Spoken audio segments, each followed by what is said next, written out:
বাজারে নতুন আলু আর মুড়ি কাটা পেঁয়াজের সরবরাহ বাড়লেও দর পতনে দিশেহারা কৃষক। উৎপাদন খরচ না ওঠায় লোকসানে বিক্রি করতে হচ্ছে তাদের। অন্যদিকে বৈরী আবহাওয়ায় ক্ষতিগ্রস্ত শীতকালীন শাকসবজি, ফলে টান পড়েছে যোগানে। RFL gas stove hassle free auto ignition নিশ্চিত করে ঝামেলাহীন রান্না। আরএফএল গ্যাস স্টোভ, নিরাপদ ও ঝামেলাহীন। সপ্তাহখানেক ধরেই স্থিতিশীল শাকসবজির বাজার। বুধবার নওগাঁর বদলগাছি পাইকারি হাটে প্রতি পিস ফুলকপি বিক্রি হয়েছে 15 থেকে 20 টাকায়। কিন্তু নতুন আলু ও মুড়ি কাটা নতুন পেঁয়াজ বিক্রি করতে এসে দিশেহারা চাষিরা। প্রকারভেদে প্রতিমন আলুর দাম 800 থেকে 950 টাকা। গেল বছরের অর্ধেক দরে পেঁয়াজ কিনছেন আড়তদাররা। এতে বড় লোকসান গুনতে হচ্ছে কৃষককে। পেঁয়াজের আবাদ মোটামুটি খুব খারাপ হয়নি, ভালো হয়েছে, কিন্তু দাম নাই তো।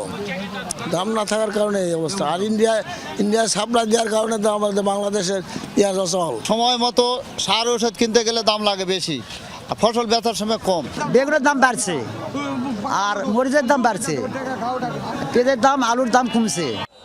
চাষিদের এই দুরবস্থার জন্য বাড়তি যোগানের অজুহাত দিচ্ছেন ব্যবসায়ীরা।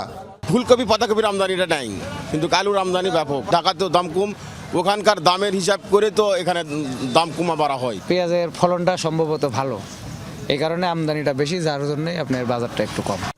এদিকে শীতকালীন অন্যান্য শাকসবজির যোগান দিতে হিমশিম খাচ্ছেন কৃষক। বৈরী আবহাওয়ায় শীতকালীন ফলনেও এসেছে ধস। শিম, বেগুন, টমেটো, কাঁচামরিচ, লাউ ও গাজরে ভালো দাম মিললেও চড়া উৎপাদন খরচে লাভের মুখ দেখছেন না কৃষক।